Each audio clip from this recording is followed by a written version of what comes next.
right? This is the mama juggle amidst coronavirus life, right? So I really want to address what that juggle looks like in light of the fact that all of us are isolated. We're working from home, or maybe you're a stay-at-home mom, so you're at home, but now everybody's in your space. Like, making time for yourself and creating space for yourself is harder than it's ever been.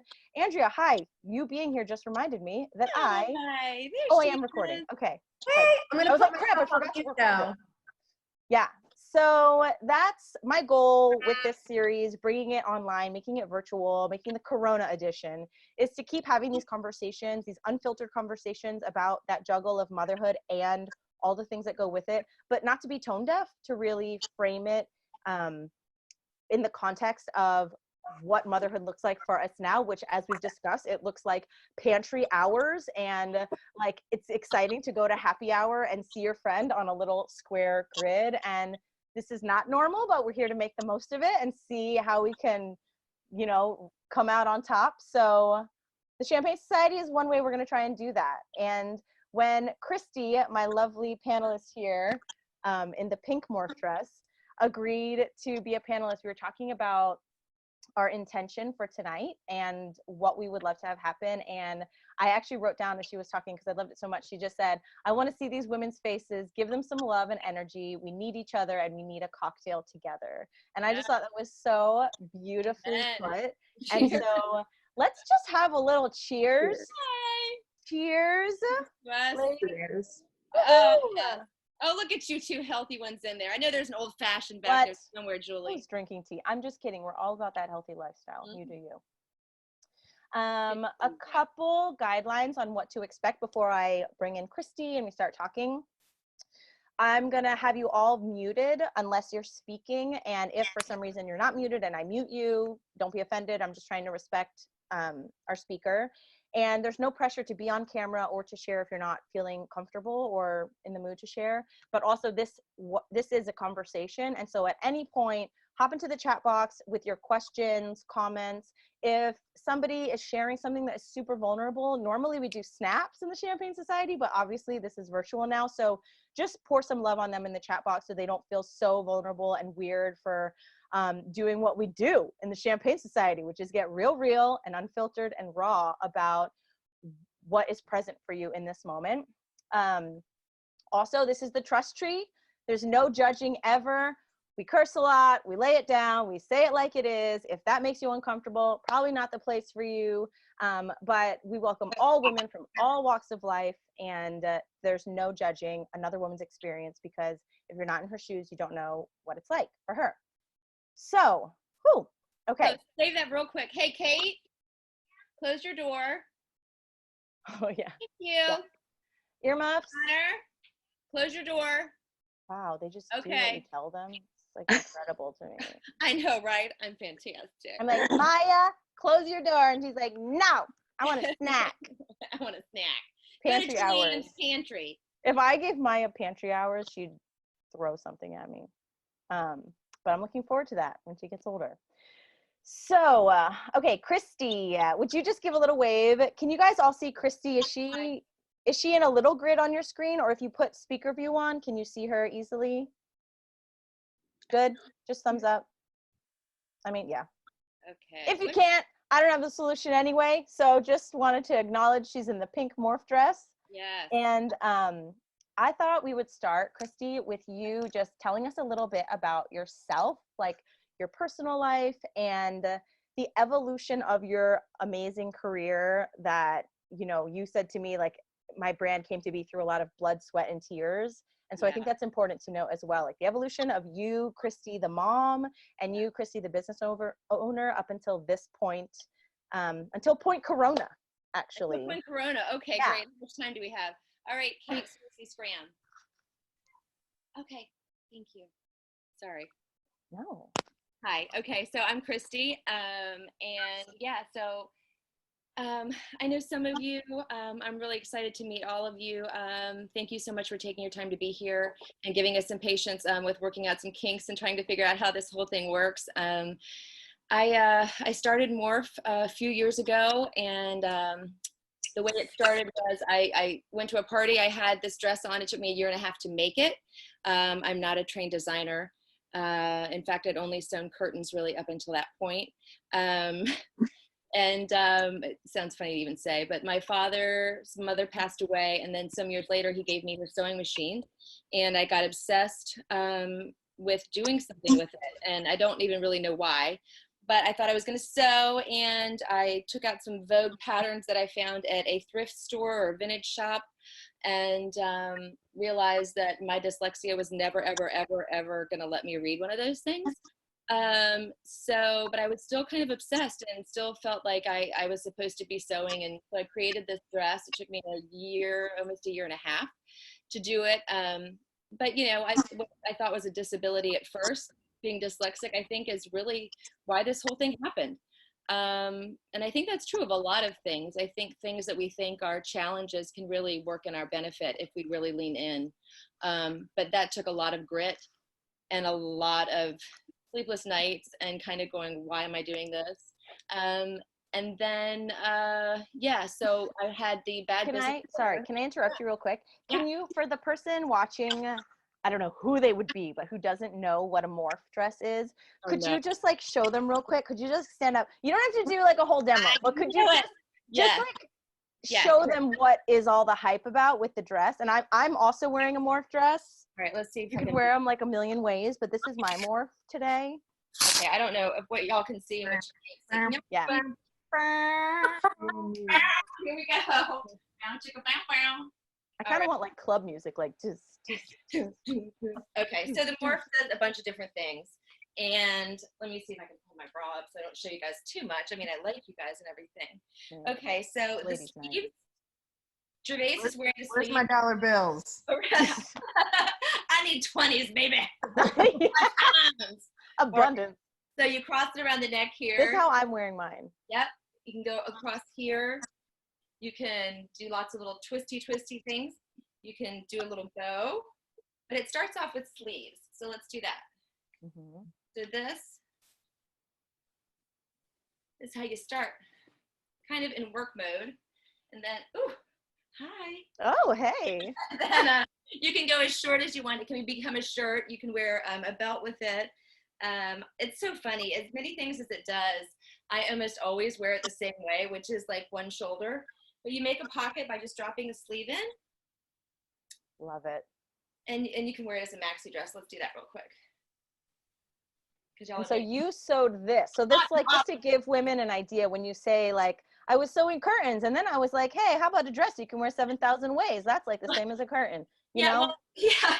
Well, actually, I think because I didn't have any real sewing knowledge, like when you don't know what you can't do, anything's possible. Limit. Right? Like I didn't know what I was doing, so I didn't know what I couldn't do. Mm-hmm. And I kept going because I don't know how to sew a zipper.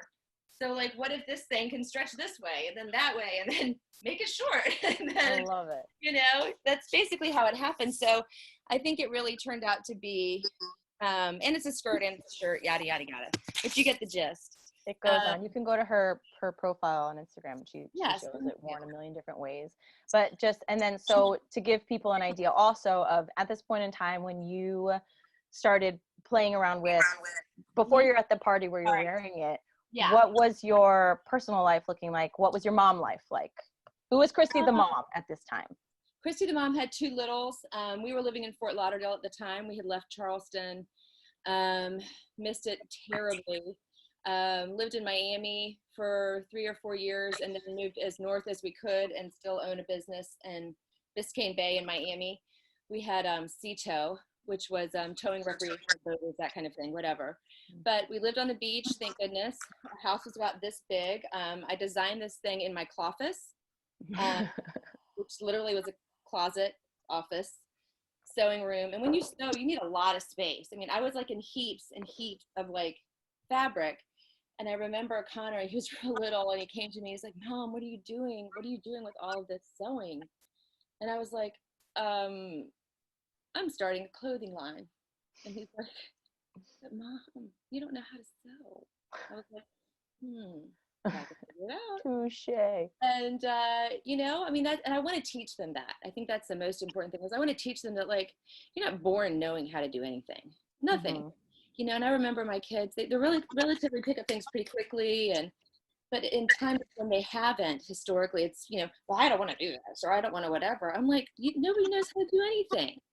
You're not born knowing how to do anything except for breathe and find a boob to suck on, I mean, that's basically it. So, I think that it's a good lesson for them to have seen me sort of from start to finish. So, well, not finished, just getting started. But yeah, home life was tough. Home life was tricky. We should have divorced a long time ago. And I didn't want to raise my kids in Florida. I wanted to be back up here in the South. So things were stressed and stressful in a little tiny house. And like I said, when I started this, I went to a party and I showed a girlfriend the dress, and she bought it off my back, and I went home in her clothes, and was able to make 3 more dresses and then make 9 more dresses. So, historically, you start a business, you have some investment, you have some direction, you have a business mind. I don't have a business mind. I am completely right-brained. And up until recently, I thought I was completely left-brained because I thought left was creative. I always get those mixed up too. Right, it's creative. I've taken the test a few times trying to get a little bit more of the other side of the brain to answer. But that doesn't work. And so, I had the bad business partner situation happen right off the rip, and spent 1.5 years in litigation trying to protect myself and protect my designs and everything. And I really lost a lot of hope and a lot of heart because I put my faith in somebody who was very different than me. And I just thought, oh, I'm not good at those things, so you can handle them. And I stayed real close to what I was good at and lost track of the business. But I learned a lot of lessons the hard way, the real hard way. Needless to say, came here, been separated for almost a year because we have to do the living separate lives. So I live in a small little rented house that I just found out the landlord wants to short-term lease. So what? I'm moving in a month because apparently he doesn't watch the news and know that there's no more short-term leases happening. Oh no. But so we just throw that in the mix too. So added to a anxious mama is a move on the horizon. But ever since I was a kid, I've always felt like, if something bad happens, it's for a good reason. There's something good about it. It's like, it's time, I just really have a lot of faith and a lot of trust in the plan that's bigger than mine. And I heard a joke. Somebody said, you want to make God laugh, tell him your plans. Yeah. And I think that that's kind of true. And I feel like I kind of ride the wave of what I'm given in a lot of ways. Not that I don't do it kicking and screaming, but anyway, so here I am. I met Andrea Serrano. When I met Andrea, I have to tell you guys, everything changed. It's like she's like your fairy godmother. Little fairy godmother. That's right. And I met you guys, and gosh, I'm telling you what, and Juju, like the support that I've had in this community for this last year has skyrocketed where I was, and the struggling and all of the hardship and the being aloneness and the introversion and the whatever, to really being connected to some of the most beautiful women I have ever known in my life. And I honestly, like, I could just cry right now thinking about it, because it's like, it's almost unheard of. And they're so good at the things that I'm not good at, and love me and want to protect the business, even if that means they take a hit during this financial situation. They come to me and say, listen, we're going to help you out, but we know you can't afford us right now, but we're still I mean, who does that? My people. Yeah. And there are people out there that just love and support me in a way that, like I said, and Julie and Stacy, having met you guys, and now Clay. Okay. Yeah, y'all know about Clay later. I don't know who Clay is, but so from the time that you sold this dress off your back till today, when you've got like your whole love posse just working for hugs, what's that timeline? Oh, well, it's been 3 years. 3 years, that's it? Almost 4. Actually, no, it's almost 4 years now. Okay, 4 years. Yeah. And then, so your kids right now are what ages? They're 10 and 12. Connor is 12 and Kate is 10. And we live out here in Mount Pleasant. And Julie and Stacy actually found this little house for me. Oh, Thank wow. goodness. Little lifesavers for sure. But yeah, so they're good. The kids are great. My kids actually really like each other most of the time. I mean, this is putting the pressure on everybody's good vibes for sure. But for the most part, they've been really good for each other, and which is really helpful to me as a mom. You know, like when they were younger, you know, be like, mommy, you know, play with me. And I do what I could and whatever. But I'm like, look, I had the other one to play with you. Like, y'all go. That's what I say. That is why I got Why did I pregnant have a more second than one? once. Yeah. Yeah. Yes. But it's good, and I can't complain. Although I often do. But it's a lot to juggle. I'm not gonna lie. It's a lot to juggle, and I think most of the time, like most of you, mothers are not. I think we always feel torn, like we're not giving either our relationship or our children or our work 100%. And the truth is, we can't give 100% all the time to all of those things. Mm-hmm. And so I don't know. For me, I always feel like something is always kind of suffering. Mm-hmm. Type in the chat box if you agree that something is always suffering. Just do a little ditty in the chat box, please. Yeah. Because you know she's not the only one. Yeah, it does feel like it has to be either or a lot. Yeah, it does. You know, it's like, you know, but the thing is that we need to stop. We need to change our baseline of what success looks like. Mm-hmm. You know, and start to take it easy on ourselves. I mean, we can't. Success as a mother, success as a woman, just success as a human being. Absolutely, all of those things, absolutely. And you know, if anything, and we'll get into this whole virus situation, if anything, I think being a successful human being, thankfully, now looks really different than it used to. And I think that's something beautiful that might be coming from this, is that we're becoming more human by way of our unity and sort of the hardship that we're all going through. You know, when you talk to somebody like, well, how you doing and whatever, it's like, well, the business sucks. I'm terrified. They're like, I know, me too. I know. And it's like, you always feel bad saying it because we're all in the same boat, you know? So like, let's not complain. Here, let's drink. Cheers. Yeah, drink, quick. Let's be happy, quick. Ellie. I mean, if we're on the same ship, you know? But in that, I feel really close to everybody. It's a level playing field right now. You know? I feel that too. I felt like I do feel significant comfort in that, and I feel like people are downplaying that too much, right? And it's so easy to get caught in your own experience. That's just what we're used to, which is ironic because now we're more isolated than ever, and I feel like we're more aware that we're having this universal human experience, but we're alone. Now we're not together, and we're like, oh my God, we're all the same.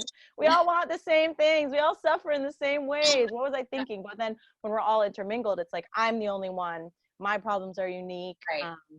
Nobody understands. I'm a bad person. So I agree that it's feeling very, it does feel comforting to me to know that we're all in it together. Yeah. You know?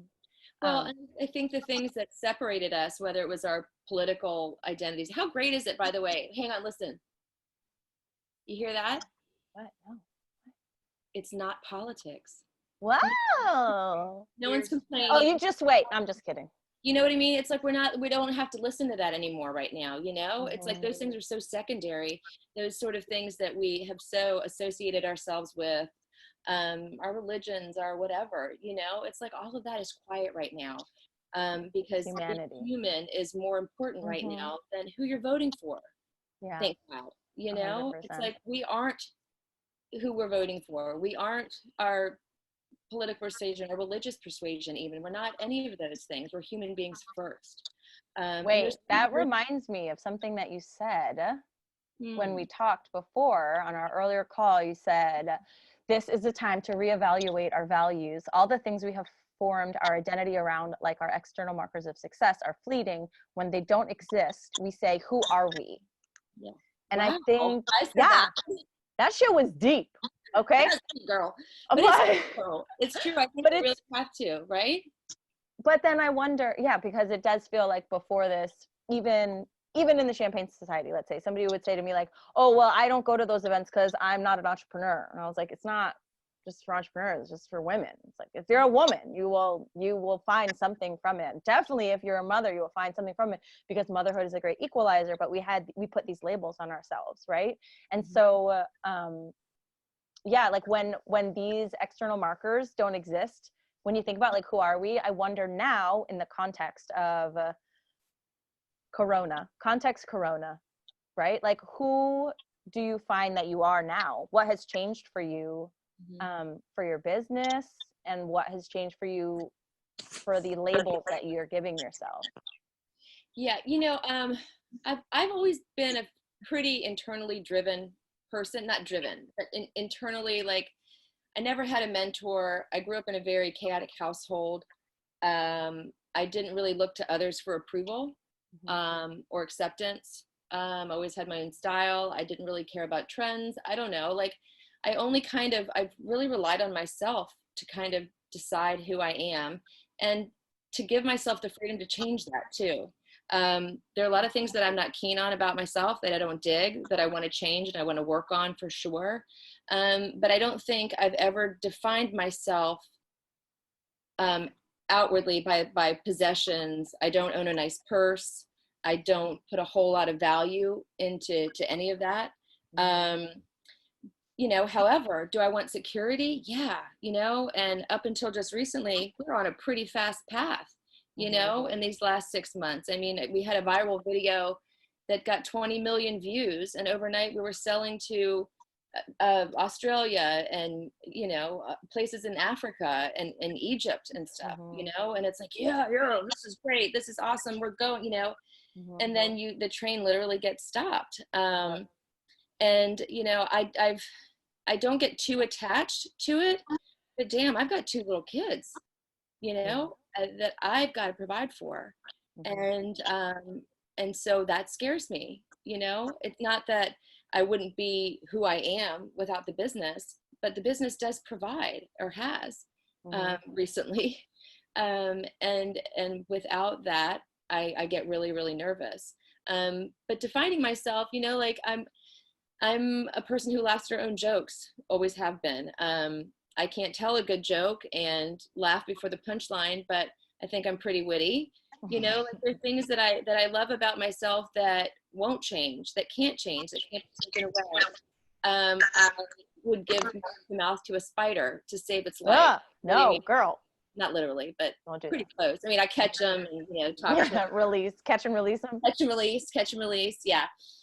Cockroaches, another story entirely. But, you know, I've always had a heart for humanity, a heart for people. I've never wanted to have more than someone else. I want us all to have more, you know, of whatever it is we want. But so wait, let me ask you something. All of these ways that you're describing yourself, do you feel like you would have said that about yourself before Corona? Or do you feel like this is now because you've had, how many days has it been? Like 11 days to sit with yourself? 1,000 days. Yeah, because do you think that before, if I had asked you this question last month, you would have been like, I'm the founder of Morph Clothing. I am, you know, creating this brand that blah, blah, blah, blah, blah. And do you think that's changed? No, I think the answer for me is that it really hasn't changed. I have one speed, personally. I have one speed, and it doesn't always work for business. I'll talk to the Queen of England the same way I'll talk to a bum on the street. I wear my heart on my sleeve. It gets me into deep shit sometimes. I cuss inappropriately when I know I can't. It happens more often. I don't know. I can't help it. So in a lot of ways, I don't know that I've changed that much. I do think that my perspective has changed a little bit. I think I've been stopped in my tracks with my busyness and the stuff that I would end up probably regretting in the end if I didn't slow down. I'm changing that. I'm changing those things that I don't like about myself. I can constantly stay busy. I don't sit down. I don't know how to rest. The last show I binged watched was Seinfeld.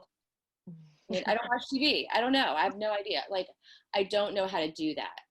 And so I want to learn how to do that. I want to learn how to rest. I want to learn how to just sit and chill. And, you know, and my kids force me to do that, thankfully. But before, with all of this busyness, if I was slinging out orders left and right and trying to figure out where some package was in South Africa, like I've been doing consistently for the last 8 months, I'd be missing a whole lot of beautiful things. And so I've realized that there's so many beautiful things happening just in nature and with my kids and whatever, because I've had the time to do that. Yeah. Instead of like, if I don't answer this right now, oh my God, wait, sorry, I'm talking. That urgency seems You less know? urgent. Has anybody else been experiencing this? Like, raise your hand or put in the chat box. This, it's a self-awareness of the old habits that we had to maybe numb a little bit, to escape from being, oh, I'll just escape to my busyness. I'll just escape to my identity as this person who is on top of her emails, or, you know, I'll find security and control and safety in always, you know, being available for clients 24/7. I do find that a lot of people that I've talked to, and definitely for myself, I've noticed less of that. There's less places to hide. You know, you can't hide in the busyness because the world has stopped, like essentially, you know. Deanna saying, absolutely, feeling you. It's easier. I think moving over here has actually gradually stripped that for me. Yeah, Taya moved from Australia. I'm still hiding behind my busyness. Lisa, yes, I'm the worst at just being. This has forced me to slow down. Yeah.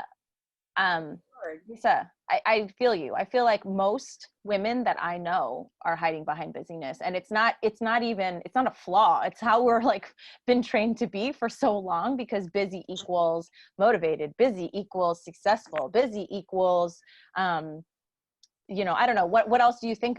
Maybe type it in the chat box what you think busy equals, because I think when you start to break it down, you can start to pick apart the lie that we're telling ourselves. Like, if I'm busy, I'm important. If I'm busy, I'm ambitious, right, Lisa? If I'm busy, I'm enough. If I'm busy, I'll make so-and-so proud. And I have found that this Corona thing has really just challenged you. You know, it's like, it's challenging to stay in that, because like I said, the world has stopped. Busy means being productive to me, but I realize that's not true. Yeah. Sometimes even when we're in it, like we're literally, I am being productive. I know this isn't real, but you can't stop. It's like a compulsion from childhood. Yeah, I know. Well, and I think that I definitely have always, like, I feel like I am what I produce sometimes. That's That so good. to me, I think is a flaw and a fallacy that I've kind of lived by. Wait, I am what I produce. Yeah. Can type in the chat box if that resonates with you. That feels so true. Yeah. I feel like every woman thinks that. I mean, we produce babies too, you know? I know. And then the women who maybe are having trouble making babies, right? Or don't want babies, then they're like, am I enough? It's like, of course you're enough. You don't need to produce babies to be enough, right? Yeah. Right? That's crazy. Yeah. But I've felt very attached to, I mean, and I'm a do-it-yourself person. I mean, I'll look around and, oh, I need to paint this wall. I need to do this. Like, I like to be able to look around and see what I've done, you know? But when you can't do, who are you? And I think that's how the coronavirus has changed. Click on Andrea. Is Andrea talking to us? Andrea, did you want to say something? No, I think she's talking. Gussie Woe is getting down over there. But I think that, you know, we're not what we produce. We're not that. And, you know, there'll come a day where we can't paint walls and we can't whatever, and we're going to still exist, you know? Well, and the being, like the presence, I find from my own personal experience, I'm being called to presence more than I ever have in my whole life. And I think presence can sound really cliche and really cheesy, like, oh, I'm meditating, being present. But really, at like moment to moment, I am being challenged to just be present in this moment of total uncertainty, mess, chaos beyond what I ever thought possible for chaos. I love your video of your house today. Oh my gosh, the like, chaos is.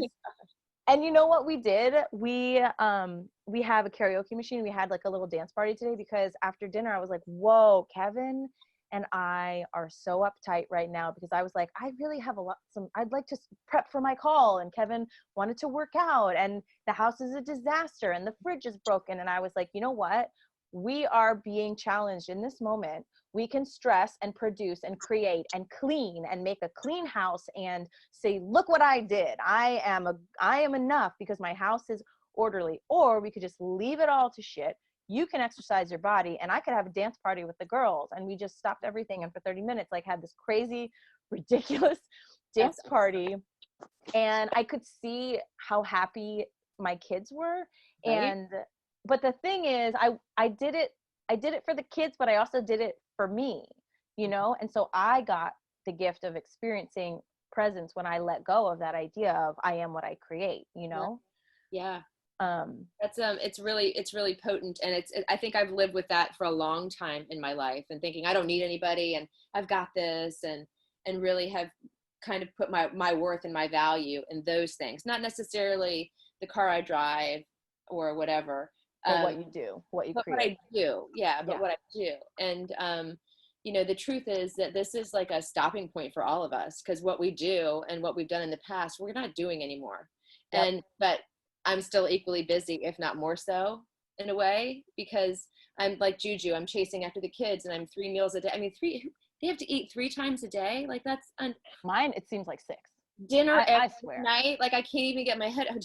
The baby is definitely getting more than 3 meals a day, and that has got to stop. I'm sure. No more for you. 7. Yeah, we need Juju over there with her pantry law. Juju, bring your pantry chart, please. Yeah, but so those habits die hard, and I really need to start to kind of substitute some real self-care and some yoga and some of that kind of good stuff, and really start to slow down a little bit. That hasn't really happened for me yet. We sit at night and watch Modern Family because that's as modern as I get, and you know, I'm doing like little 5-pound weights. This feels pretty good. I'm getting that thing, and then the kids are kind of doing it, and it's, you know, I mean, it's little things. I'm a Pisces. I'm an empath. Juju has told me I'm an INFP. So I don't have a lot of things going for me in the way of good habits and doing things with any sort of false. No, false.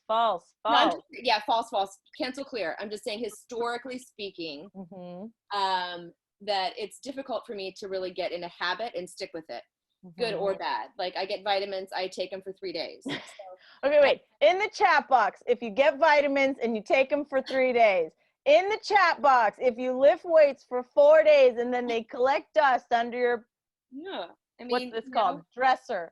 Yeah. In the chat box, if you start the day with your kids and you're like, we're going to do a scavenger hunt, and then it's going to be snack time, and then blah, blah, blah. And then by 5 p.m., you're like, F this, go watch Cinderella and don't talk to me till tomorrow. Oh, yeah. Oh, absolutely. Yes. You know what? And on that note, you know, I know that those are that's kind of where I naturally live.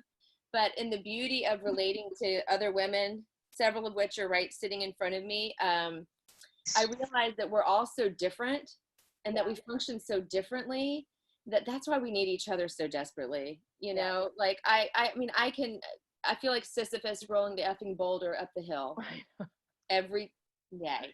Anybody else feeling? Yeah, it's a Sisyphus thing where it's like, and then nothing was really accomplished, and then I do the same thing, and then, you know, but when I just want to point out to you though, Cristy, I think like the main thing I just want you to take away from this conversation is every single woman that I have spoken to feels this exact same way in light of Corona. And even that doesn't mean that all of us are like suck at it, like that none of us are producing or being present or going with the flow. But I think all of us are feeling a little bit of pushing the boulder up the hill, trying to create order out of chaos and it not sticking, you know, regardless of your personality type. I do think that is a universal human experience right now. Well, you do the best you can. Habits are hard, and being an empath is even harder. Diet starts Monday. I feel like I tread really lightly. But 4 days. Wow, that's funny.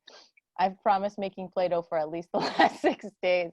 That's I don't know how you make Play-Doh, but unless I don't make promises. Yeah, try to keep the expectations super low. Right. No, but I love that you're sharing that, because I think it's worth hammering in, because I do really find that every woman is experiencing this right now, and we have to stop telling ourselves, I don't have the personality type that I can, navigate this chaos orderly, because I think everybody's chaos is a little different. And I want to talk about the ways that I know that you are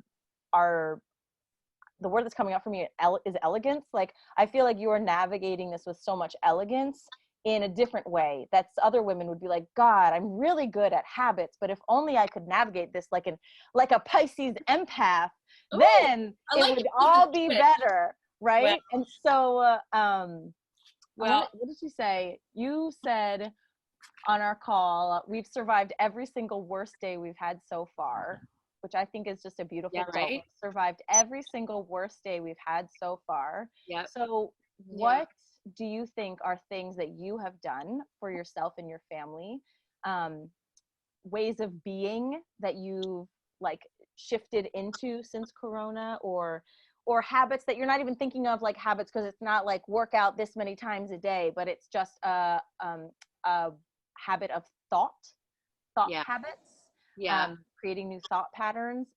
Any advice of things that are working for you right now before we open it up for a couple questions? Yeah. Actually, I think honestly, I have to say that even a week ago, my perspective was really different than it is now. Mm-hmm. So I think on day 4,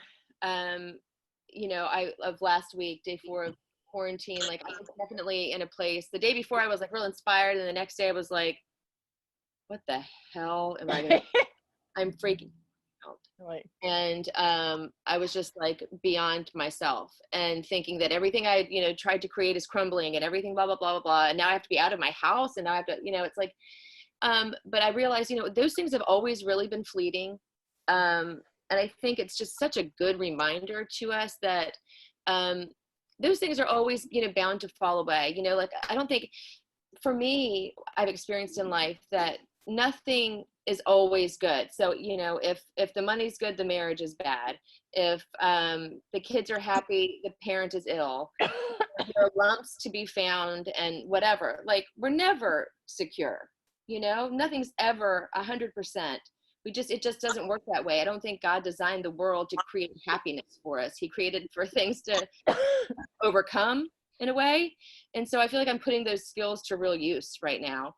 I don't worry a lot. I don't tend to be a worrier. I don't think that worrying is going to change a whole lot in the future and that kind of thing. I also don't live in the past very long. I have a really crappy memory, which I think is kind of good and kind of bad. I have 77,000 pictures in my phone right now. I know that makes people get the willies. And I You and I are literally like this. don't delete anything from my email ever, because I might Yes. at some point. So I just get a new computer and that one blows up. As far as really kind of getting in the groove of things, I'm trying to be really gentle with myself and with my kids. I see them really stressing the F out. Like yesterday, Connor was doing his math work, and the kid can do the stuff in his head. I mean, it's amazing. But he has to show his work. Like, he's always, you have to show your work, show your work. And he like started freaking out. I don't have time. I can't do this. And I pulled out this punching bag thing, like this sparring thing, like the little ball that goes back and forth. And I thought he was going to like slap at it. And he pulled the thing to the ground and started beating the shit out. I mean, it was like Fight Club. I'm like, wow, there's a lot of anxiety. There's a lot of stress. There's a lot going on with them that, that is completely separate from us. I mean, they're looking at this in totally different ways. And if we can't keep it together and pull them back and say, it's going to be good, we're going to be fine. Like, we have to be in that space to be able to offer that space. Yes. And when I saw that, it just shifted in me that ain't none of this matter. Like, it doesn't matter if they don't feel secure and safe and loved and not overwhelmed. That's the best thing I can do for them right now, is to say, screw it. I'm going to be present for you guys and love on you. And even when you just, when my daughter threw her iPad at him and stuff, I'm like, what the hell is happening? It's like Jumanji. I don't know what's going on. But, it's like you realize that they're feeling this stuff. in ways that they don't necessarily want to articulate or can articulate, or they're afraid if they say it, it's going to happen. Or I don't know. I was a weird kid when I was little. Like I was like kind of superstitious, and, I had ways of like the OCD of, I don't know, kind of making things happen or not happen or whatever. And, I've had to put aside some of my OCD-ishness and ADD-ishness and LMNOP-ishness for just being centered and being present with these kids, because I can feel them. I feel them, and they need grounding, and they need us to be present and pay attention to them more than ever, and they need that warmth and that touch and all of that good stuff. And I think that none of us, parent or non-parent, but I know as a mom, like we complain a lot about the kids and how this is just, taking over our lives. And I don't think we're ever going to regret this time with them. I don't. I think that it's going to be such a gift in the long run. And we're going to learn to do new things and become more self-sustaining and learn to plant a garden. And, there's so many wonderful things that could come out of this just as a humanity. By pulling back on our resources and our travel and the pollution and whatever. There's so many good things, but they have to start within our household. We have to keep our children secure. We have to cling to our spouses, our friends, and give them support and love like never before. And those things can't be taken away. Love with each other can't be taken away. Which is like a good, it's like we're being reminded of what was always true, but we bought into this illusion that we were in control. Oh yeah. That we were secure in our busyness and producing and doing, and I'm this kind of and when really the only thing that you can't take away is your state, right? Like how you are in this challenge. Right. And then we have to create our own joy. We have to create our own joy. I am the queen of, I want to go to a bar and I want to hear loud music and I want to dance and I want to escape. And I'm an escape artist and I love it. And I can, and that's been taken away, being social. And I'm an introvert to the T, except I love to be out in crowds and stuff. There's paradoxes to it all, but it's like, there's nowhere to escape to. What am I going to do? I'll go to the living room. You go to your bedroom. that's as far as we're going. And so we're forced to like really be in it, which can be like really frustrating or really wonderful if we embrace it, and ask questions that we didn't take the time to ask. And, I don't know. I have good feelings about this in the long run. But I love when you said earlier, you said, I'm living in the space of beautiful things will come from this. And we talked a little bit about finding that sweet spot between sticking your head in the sand and being like, nothing's happening.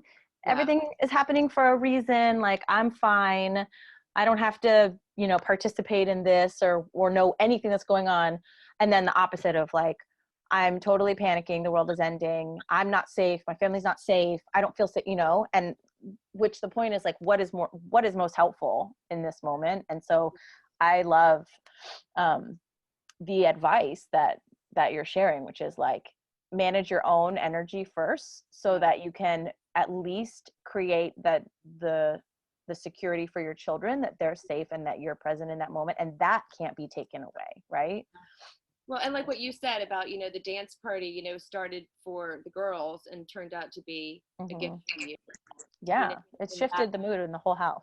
And that's what it's about, is really being present enough to realize that, and that's all we have. All we have is the present. None of this shit is guaranteed.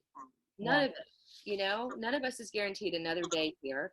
And so I think my biggest thing, and the thing that I want to share the most, is like, do the things that you've always wanted to do, like write the book that's in your head somewhere, learn a language, play the piano, like whatever, like you've got nothing to lose at all. There's no job security. So do whatever it is you want to do, start following those dreams, start getting creative. The beauty of some of this too is that in my business, we are really being forced to think outside of the box, as I think many of you are, to like, how am I going to create an income? Like, what could we do now? I mean, like, what if this doesn't exist? Like, what do we do? And like in talking with Andrea and Julie Ann and the GSG girls, it's like, this is like the time more than ever to create new ideas and blaze new trails, you know, because there's nothing to lose, y'all.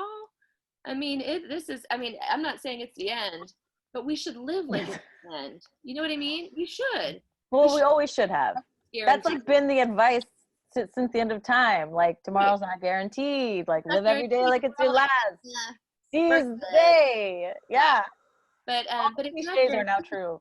So like, let's be wild, you know, let's take chances. Let's say the things that are on our hearts to people that we love. Let's blaze new trails. Let's come up with inventions. Let's learn to help each other. I mean, this could be a bartering, you know, agrarian society when we're all said and done, right? I mean, who knows, right?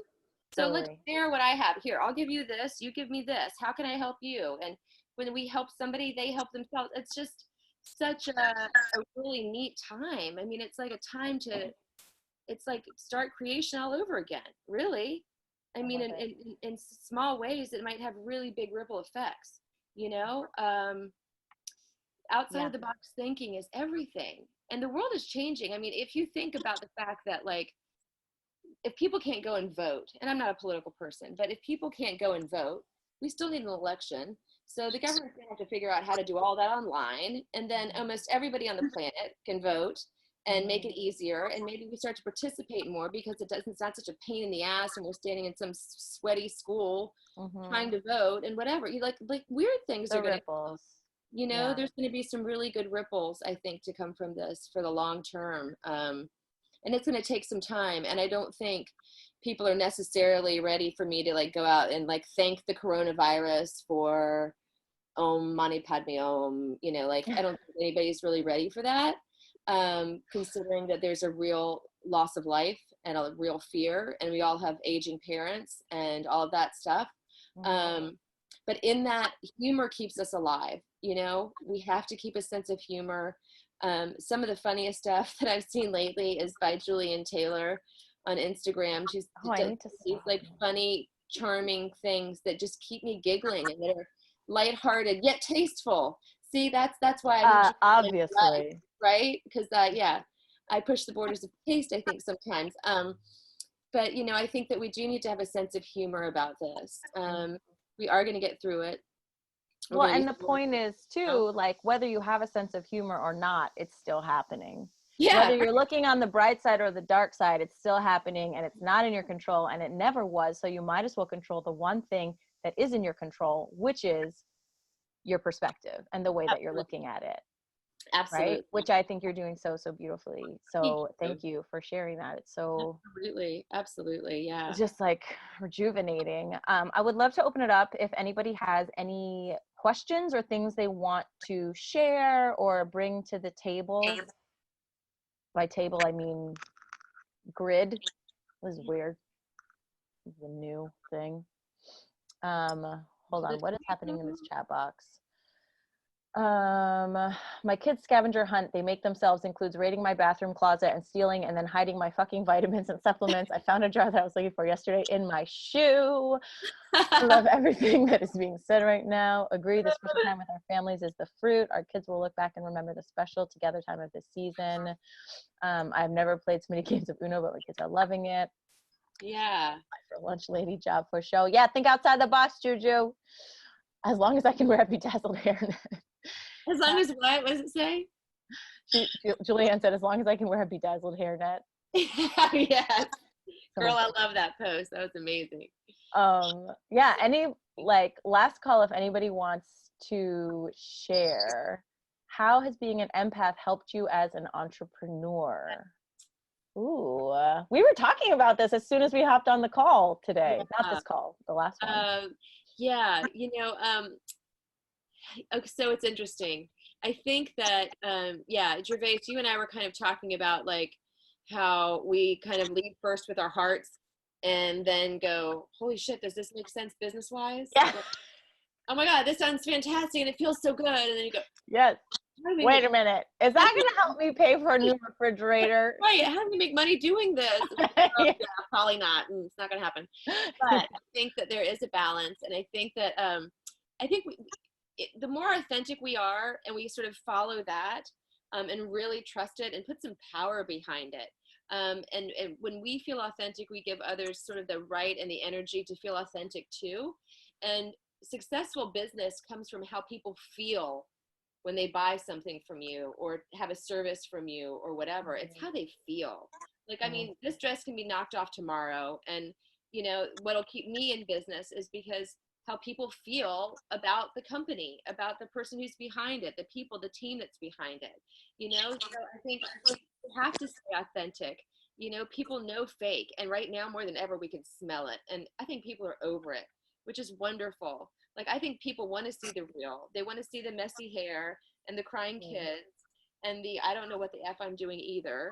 Instead of like this, oh, this got my hair did at, you know, whatever, totality or whatever it's called. But wink, wink, nudge, nudge. But and now it's time for that. I think if we stay close to what is real and true to our hearts, then we're going to be successful, period. Now, can you do that alone? I don't think so. I think you do need people around you to buffer you from yourself. I need protection from myself, for sure. And I always call Andrea my handler because she, you know, points you in the right direction. And I. Oh my gosh, Catherine, that's your new name, my handler. My handler, right? Catherine. Right? It feels so good, so safe, and we're so opposite. Yes, so similar. It's to balance out your energy. Because specifically because she did ask, wait, where'd it go? How has being an empath helped you? And I do think that's a really good point. Like, as an empathic, as an entrepreneur who's an empath, you know, like making sure you have somebody opposite you who's always in your ear, who you trust above anybody else, who grounds you, who has a different energy going. Yes, you know, but it's equally loving and connected. And of course. So that vision has to be the same, but to be good at different things is really wonderful. But my point is that if we change who we are to make money, if we really have to kind of contort ourselves and change who we sort of naturally are for the sake of a business, then even when that business is fruitful, it doesn't feel like us. Yes. And I think that's a disservice. I think that doesn't feel like real success. I'd rather have less financial success and have done it but with my heart and stay close to it. And even if it means it doesn't grow as fast as it should, or you should go on Shark Tank or this or that. No, it's my baby. I want my hands on it. I want to care for it. Like, we have because success is how it feels. Yeah. Right. And an empath has a unique ability to be really in touch with feelings and energy. And so if you know exactly this feels good, this feels bad as an entrepreneur, I think you might be sloppier along the way because you're just feeling your way there. But that's for sure. But you're going to feel successful all the time because you always are in integrity. That's wow. I'm just telling that to myself, at least. No, because that's right. That's right. And so when I say I have one speed, I really can't help it. And it's going to work for some, and it's going to put some people off. And I'm going to be too down to earth or share too much or whatever. But then those aren't my people. Those aren't my people, and I don't need everyone. And I think it's not how many; it's who shows. Yes. You know what I mean? It's that's all there is to it. I don't need 1,000. I need 4. Or hang on, wait. I need I need all y'all. Yeah, great. 14. But we don't need to please everybody. You know, you got to please your own heart, your own spirit, and surround yourself by people who resonate with that and feel their own power when they're near you. When you're authentic, you give people the liberation to be authentic too, without judgment. You know, and that's when a baller team can really come together. You know, and we can really support each other in ways that we could never do separately. And that's what I learned in this year for sure. I'm so glad this is all recorded so I can re-listen to all of this. Yes. What you're saying. One thing I want to say is, and because Gervais, you and I talked about this, and I know you girls will need to wrap it up and go get a second glass of wine. Second. They're like, fourth. What are you talking about? Yeah, right. But I want to say that new things are coming. Yes, tell us how we can support you moving forward, how we can keep in touch. Well, yeah, yeah, I'll get to that because I think that we have to think really outside of the box right now in ways that we haven't before, to survive as mothers, as spouses, as whatever. We really are digging deep and having to change a lot of things and come up with new ideas. Like if the business for me was just rolling along as planned and, we had another huge event. I mean, Juju and Andrea just set up Alt Summit and we had the most beautiful runway and Palm Springs and photo shoots and sponsors and all of this stuff that they worked on for months. And it feels like a lifetime ago, girls, doesn't it? Mm-hmm. Like, it's like, I look at pictures and it was like life before wartime, and everything was like beautiful and it's like, oh my gosh. Outside. Now where are we? And it's really forcing us to think outside the box. And so, you mentioned ways about like helping businesses and like what can we do? And so like Andrea was like, let's start virtual styling. Let me offer some virtual styling. And, we could do a discount code for people who want to do the styling. And it's like, yeah, that's fantastic. And I don't know how much y'all know about the Charleston shop curator here, Miss Andrews. She's in the hot pink morph. If you would please listen, raise your hand. I almost could spank you seriously right now because she finally sent me her like video portfolio photos of the work she's done, and it's like 45 pages long of the most beautiful shoots you've ever seen. She styled Jennifer Lopez and Janet Jackson and Cindy Crawford and Sex and the City. I mean, like, she J-Lo? never told me this. Like, who doesn't say, J-Lo is my muse. Sex in the City? It's like, she doesn't. She's that beautiful, humble soul. And I had to beat it out of her to brag about herself for 5 seconds for the sake of Morph. But right now we're offering, 20-minute styling sessions with Andrea. She'll style you out. You give her a subject. If it's like, how do I minimize my closet, or how do I maximize my situation with Morph, or what do I do?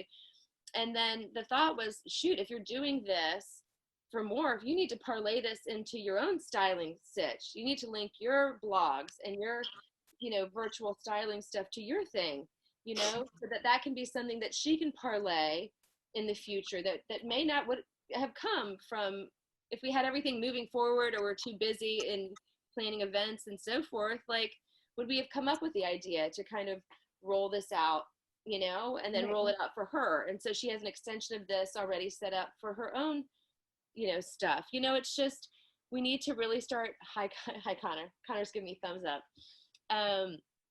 But there's, all sorts of cool things that are going to come from this that we might not have had time to even think about, that are going to really help grow our businesses in the long run. And, even restaurants, beautiful, fancy restaurants, offering takeout that would never consider takeout. And now they've got a whole nother revenue stream. Thank God they survive. And then they can roll out some other stuff and deliveries and things that are no longer taboo for fancy restaurants in Charleston. And that's going to be so cool. There's going to be lots of wonderful things. I've absolutely no doubt.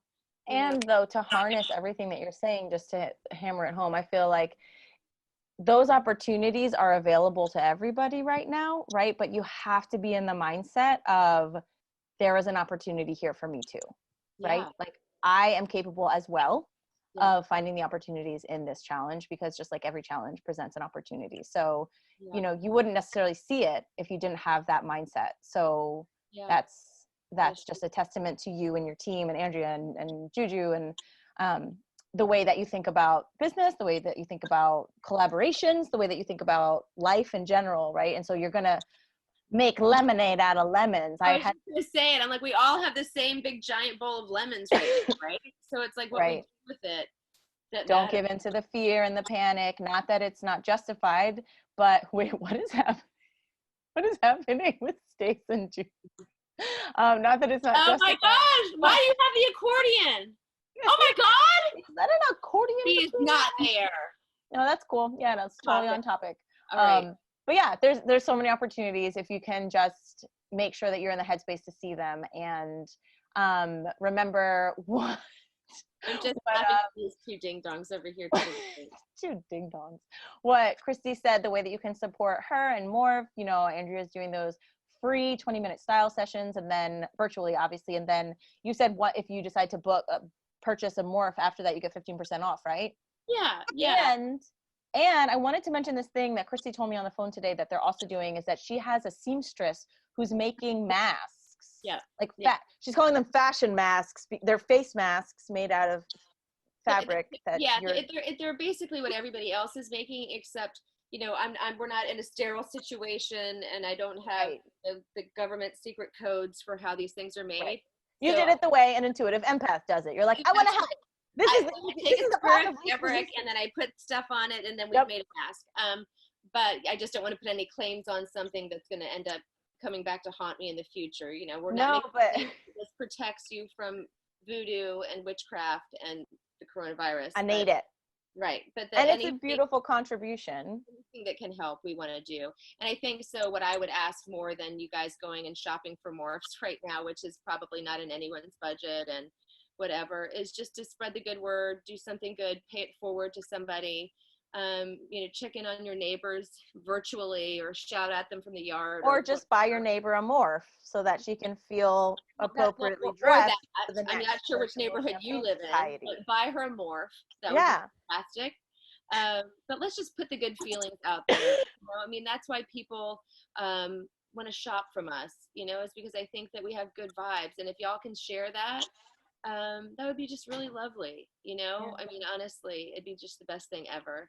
And it's been a really fun talk, y'all. I would love to acknowledge you, Cristy. Thank you for being a role model of authenticity and showing us, embodying for us what a Pisces can do and look like when she's gentle with herself and gentle with her children, and how that ripples out to the world. I am just so just honored to know you, and I think you are just such a beautiful human. So thank you so much for your presence and your wisdom and your time tonight, and thank all of you for joining us for the first of many virtual Corona edition Champagne Societies. And thank you. It's been so much love to everyone. Thank you guys. Next week. Good night, girls. Bye. This will be recorded. I'll send the recording. Oh, this is amazing. Good night. Ciao, ciao. I like this beatnik thing. This feels very beatnik. She is a beatnik. All right. Good night, Love girl. you. Okay, bye. Wait for a real dance party. Oh, yeah.